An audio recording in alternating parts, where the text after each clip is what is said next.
7 महीने के बाद मुज़ाकरातकारों की रिपोर्ट आम बहस में दे दी गई है। कश्मीर मसले पर लोगों की राय जानने के लिए बनी 3 मेंबरों की इस कमेटी ने पिछले साल अपनी रिपोर्ट सौंपी थी। दिलीप पटगांवकर, राधा कुमार और एम अंसारी की कमेटी रियासत के 22 जिलों के 700 डेलीगेट से मिलकर कई सुझाव मरकज के सामने लाई है। पिछले दिनों हमने मुज़ाकरातकार एम अंसारी से मुलाकात की और जानने की कोशिश की कि ये रिपोर्ट सियासी पहल को आगे बढ़ाने में कितनी कारगर साबित हो सकती है। पेश है एक रिपोर्ट।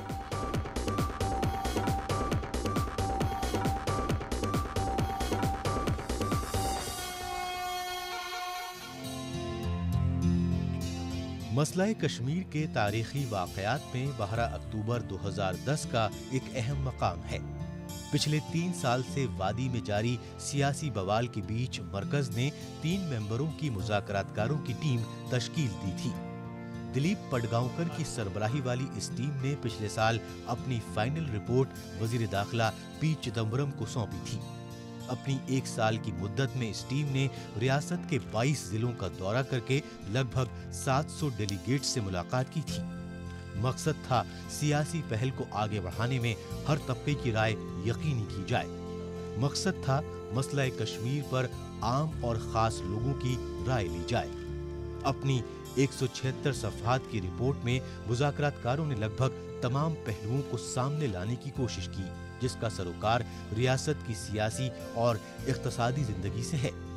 मुज़ाकरातकारों की ये रिपोर्ट आज लोगों के सामने है। जाहिर है बहस अभी जारी है। बहुत खुशी है, प्रसन्नता है कि ये रिपोर्ट आखिर में 7 महीने के बाद पब्लिक डोमेन में आ गई।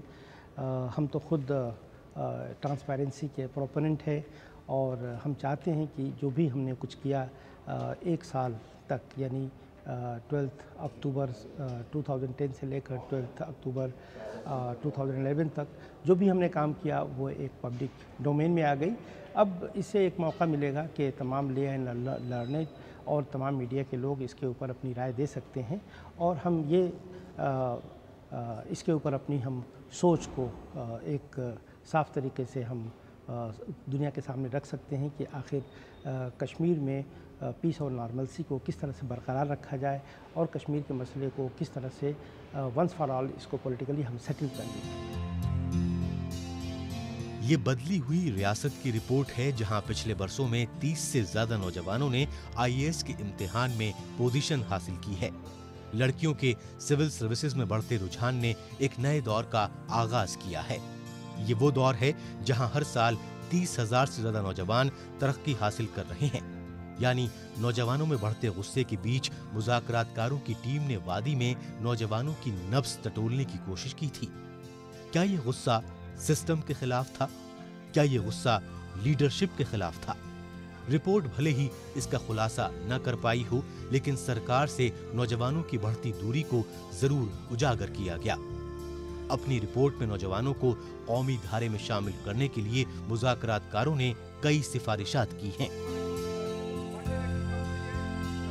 देखिए, जहाँ तक यूथ के एलिनेशन का जो सवाल है वो इसके ऊपर हमने अपनी बात बहुत साफ रखी है कि पिछले 20 सालों में जबकि पूरा हिंदुस्तान जो है तरक्की कर रहा था और इकोनॉमिक रिफॉर्म्स यहाँ हो रहे थे, उसी 20 सालों में पिछले 20 सालों में वहाँ पे इंसर्जेंसी और मिलिटेंसी बहुत ज़्यादा थी, ह्यूमन राइट्स वायलेशन हुए, जिसकी वजह से वहाँ पे न तो एजुकेशनल इंस्टीट्यूशंस ढंग से काम कर रहे थे, न तो वहाँ पे इकोनॉमिक इंस्टीट्यूशंस काम कर रहे थे, न बच्चे एजुकेशन और स्किल डेवलपमेंट की तरफ कुछ हो रहा था, न एम्प्लॉयमेंट मिल रही थी। उसके लिए हमने यहाँ पे सेंट्रल गवर्नमेंट को रिकमेंड किया कि यहाँ पे कुछ ऐसे प्रोग्राम चलाए जाएं जिससे कि उन बच्चों का एलिनेशन ख़त्म हो, वो बच्चे जो पढ़ना चाहते हैं आगे पढ़ सकें, जो एम्प्लॉयमेंट रोज़गार में जाना चाहते हैं उनके लिए करें। तो आपको बताना चाहूँगा कि मिनिस्ट्री ऑफ होम अफेयर्स ने उड़ान के नाम से एक स्कीम चलाई है जिसमें तमाम बच्चों को 6 महीने से लेकर 1 साल तक ट्रेनिंग दी जाती है, फिर उनको एब्जॉर्ब कर लिया जाता है। ये तमाम इंडिया की जो हमारी बड़ी जो कंपनीज हैं प्राइवेट सेक्टर और मल्टीनेशनल से वो इसमें काम कर रही हैं और इससे काफ़ी बच्चों को राहत मिली है। तो क्या मुज़ाकरातकारों की इस टीम की ये कामयाबी मानी जाए कि उन्होंने बदली सोच को पहचाना है? मुज़ाकरातकारों की अपनी खास दलील है। वो मानते हैं कि जेल में बंद कैदी से लेकर खतरनाक मिलिटेंट तक, समाजी कारकुन से लेकर कारोबारी तक, यूनिवर्सिटी के स्टूडेंट्स से लेकर उस्ताद तक, इस टीम ने लगभग हर मिजाज को पढ़ने की कोशिश की थी। मसला कश्मीर को सिर्फ 1 साल में समझना काफी नहीं था, लेकिन मुज़ाकरातकारों का तर्क है कि उन्हें मुद्दे ढूंढने में ज्यादा परेशानी नहीं हुई है। सियासी, समाजी और इक्तिसादी मुद्दों के बीच हल का रास्ता ढूंढना है। सियासी तकरार के बीच एक रास्ता बनाना है। जाहिर है इसमें सबका ताउन जरूरी है और इसमें सबकी भागीदारी जरूरी है। कश्मीर मिनी इंडिया के तौर पर जाना जाता है, जहां की गूनागूनियत ही इसके इत्तेहाद की बुनियाद है। हर जगह जहां हम गए जम्मू एंड कश्मीर में, वहां ये बात हमारे सामने आई और हमने ये देखा कि जम्मू एंड कश्मीर की इथनिसिटी और टोपोग्राफी जो है बहुत अलग अलग है। लेह जो है वो बिल्कुल अलग है कठुआ डिस्ट्रिक्ट से। कठुआ जो है जम्मू में, ये राजौरी पुंछ से बहुत अलग है। इसलिए हमने ये पूरी कोशिश की कि वहाँ पे एक ऐसा एडमिनिस्ट्रेशन, एक ऐसा निज़ाम कायम हो जो काफ़ी डिसेंट्रलाइज्ड हो, और इस डिसेंट्रलाइज स्कीम में हमने रीजनल काउंसिल्स का कंसेप्ट वहाँ पे सजेस्ट किया है, जिसके तहत वहाँ के जो मुकामी जो लोग हैं, हर डिस्ट्रिक्ट के लेवल पे, हर रीजनल लेवल पे उनके पास एडमिनिस्ट्रेटिव, पॉलिटिकल और इकोनॉमिक पावर्स होंगे। वो डिसाइड करेंगे कि आया उनके लिए क्या बेहतर है, कहाँ पे स्कूल इस्टेब्लिश करना है, हॉस्पिटल इस्टेब्लिश करना है, रोड्स और मार्केट्स वगैरह डेवलप करना है, वो ऐसा तय करेंगे, न कि सेंट्रल लेवल पे कोई प्लानिंग हो। तो हमारी कोशिश ये है, हमने सजेस्ट किया है कि रीजनल काउंसिल्स जो बनाई जाए, चाहे वो गोरखालैंड के पैटर्न पे हो या हिल डेवलपमेंट काउंसिल के पैटर्न पे हो, और ये वहाँ के लोगों को ये इस बात को तय करना है। और इसकी कोशिश ये है कि ताकि डिसेंट्रलाइज जो है पॉलिटिकल और इकोनॉमिक एडमिनिस्ट्रेशन हो, ताकि लोगों को उसका फ़ायदा उनको भरपूर तरीके से पहुँचे। सियासत की धारा बदल चुकी है, पुराने फलसफे अपना आधार खो रहे हैं। तो क्या इस रिपोर्ट ने हुर्रियत के अंदर मचे घमसान को पढ़ने की कोशिश की है? जवाब ना में मिलेगा। हुर्रियत के साबिक chairman professor Abdul Gani Bhat UN resolutions को बीते दिनों की बात मानते हैं। कमोबेश पाकिस्तान भी इस राय से सहमत है। मसला कश्मीर को एक नई सियासी पहल की जरूरत है, ये बात पाकिस्तान भी मान रहा है और ये बात अलहदगी पसंद लीडर भी मान रहे हैं। पिछले 60 वर्षों में झेलम का पानी काफी बह चुका है। जाहिर है सियासत की डोर 1949 और 1953 से नहीं, बल्कि ग्लोबलाइजेशन के दौर में ये सोच काफी पुरानी हो चुकी है। सियासी क़ुव्वत इरादी के अलावा लोगों को मुआशी खुद-इन्हिसार चाहिए, लेकिन मुज़ाकरातकारों की ये रिपोर्ट एक और आईनी इदारा बनाने के हक में है जो तमाम मरकजी कवानीन का जायजा ले सके। हमने कहा कि एक कॉन्स्टिट्यूशनल कमेटी होनी चाहिए जो इन तमाम चीज़ों को देखेगी, और अगर ऐसा पाती है कि कोई एंटी पीपल है या एंटी नेशनल है, उसको या तो मॉडिफाई किया जाएगा या उसको रोल बैक किया जाएगा। तो इसका नहीं, उस 370 जो है वो उसमें टेम्प्रोरी अरेंजमेंट है। इसको हमने कहा कि ये स्पेशल स्टेटस होना चाहिए ताकि जम्मू एंड कश्मीर का जो पॉलिटिकल जो एम्पावरमेंट है वो वैसे ही मेंटेन रहे। हमने इसके साथ ये भी कहा कि पॉलिटिकल ऑटोनॉमी तो बहुत है।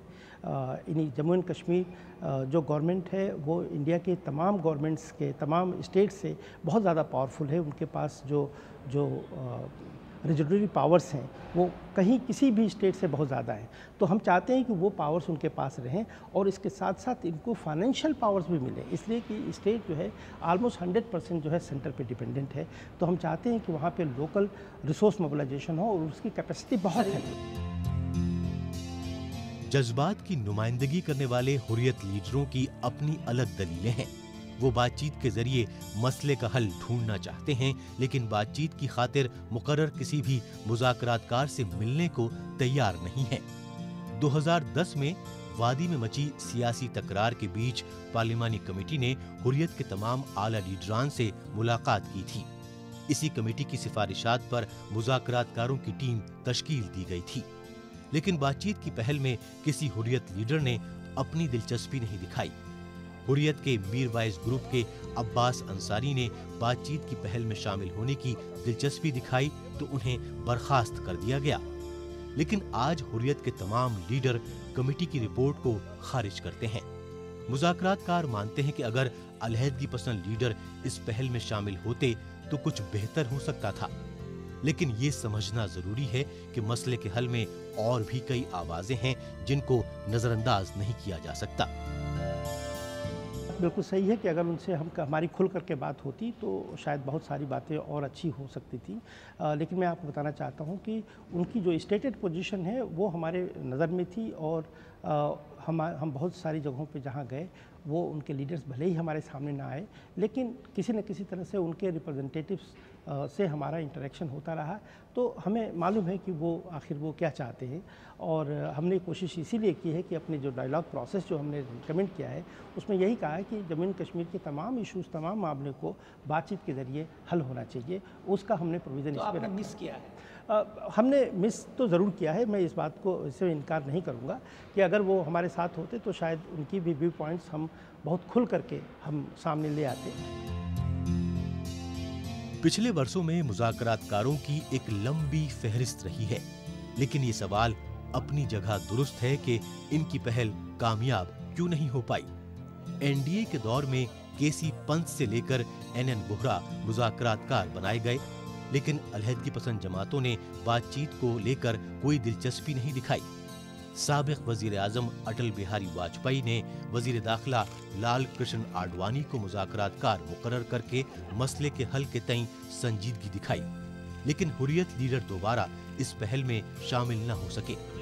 यूपीए के दौर में हुर्रियत के कई ग्रुप के लीडरों ने वजीर आजम से मुलाकात भी की, लेकिन अलहदगी पसंद लीडर कभी भी एक ठोस मुद्दे के साथ इस पहल को आगे नहीं बढ़ा सके।